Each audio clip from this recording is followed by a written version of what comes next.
Assalamualaikum warahmatullahi wabarakatuh. Nama saya Muhammad Afham bin Muhammad Rozali, nombor metrik 058120. Di video kali ini kami akan menerangkan konsep harta dalam Islam. Definisi harta. Di dalam Kamus Dewan Bahasa, harta disebut sebagai harta ialah barang-barang berharga seperti rumah, tanah, bangunan, barang-barang emas dan lain-lain yang dimiliki oleh seseorang individu, sebuah syarikat ataupun sebuah pertubuhan. Di dalam bahasa Arab pula, harta ini disebut sebagai al-mal yang membawa maksud sesuatu yang dimiliki oleh seseorang individu atau kumpulan manusia seperti barang kemas, aset perniagaan, haiwan dan wang tunai. Konsep harta. Harta adalah milik Allah. Semua harta yang ada di muka bumi adalah milik mutlak Allah. Tidak ada sesuatu pun yang menjadi milik manusia secara mutlak. Diri, anak-anak serta harta adalah pinjaman Allah kepada manusia. Di samping itu, manusia hanya pemegang amanah. Mereka tidak boleh mengganggu hak milik orang lain. Bertanggungjawab sepenuhnya ke atas apa yang diperolehi dan dibelanjakan. Manusia mesti menggunakan harta dengan sebaik mungkin dan mesti mengikut peraturan yang telah dijelaskan oleh syarak. Manusia bertanggungjawab menggunakan harta ke jalan Allah. Seterusnya, harta yang disediakan oleh Allah adalah banyak dan cukup untuk manusia. Jika berlaku ketidakcukupan, itu adalah kerana sifat manusia sendiri, sama ada mereka zalim, malas, kufur, tiada ilmu atau lain-lain. Manusia dikehendaki menggunakan harta dengan sebaik mungkin dan tidak melakukan kerosakan di muka bumi. Peringatan daripada Allah bahawa berlakunya kerosakan di muka bumi akibat tangan manusia. Pelbagai cara yang boleh kita lakukan untuk membersihkannya, antaranya dengan berzakat.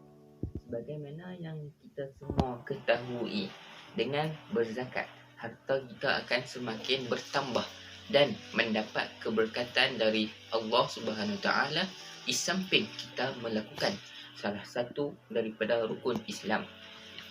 Selain itu, dengan harta yang kita ada, kita juga digalakkan untuk bersedekah, kerana bersedekah juga salah satu cara untuk mendekatkan diri kita dengan Allah Subhanahu Taala. Saya pernah mempunyai pengalaman tentang kelebihan bersedekah. Sebagaimana yang kita ketahui, segala amalan yang baik akan dibalas oleh Allah Subhanahu Taala dengan pahala ataupun nikmat yang Allah berikan kepada kita.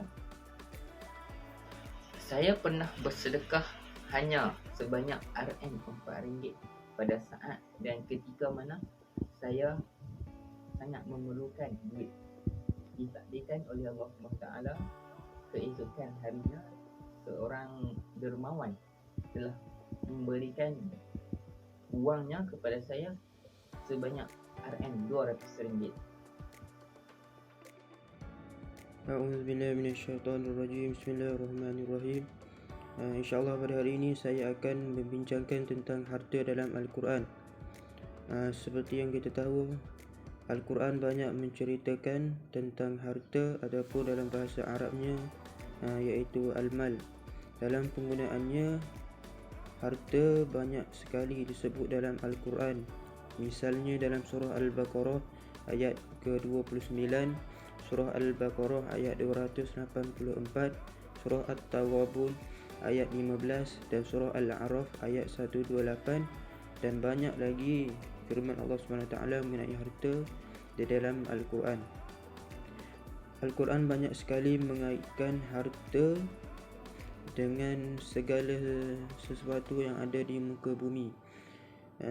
Kita sebagai Muslim mestilah yakin bahawa Allah SWT adalah pemilik mutlak kepada segala sesuatu harta yang ada di muka bumi ini. Ini berdasarkan firman Allah SWT dalam surah Al-Baqarah ayat 29. Saya akan bacakan maksudnya. Dialah, yakni Allah, yang menjadikan segala yang ada di bumi untuk kamu. Kemudian ia menuju dengan kehendaknya ke arah bahan-bahan langit. Bahan-bahan langit ini bulan, bintang dan sebagainya lah. Lalu dijadikannya 7 langit dengan sempurna, dan dia maha mengetahui akan tiap-tiap sesuatu. Itu adalah antara salah satu firman Allah SWT dalam Al-Quran. Tetapi banyak lagi firman Allah SWT mengenai harta ini dalam Al-Quran.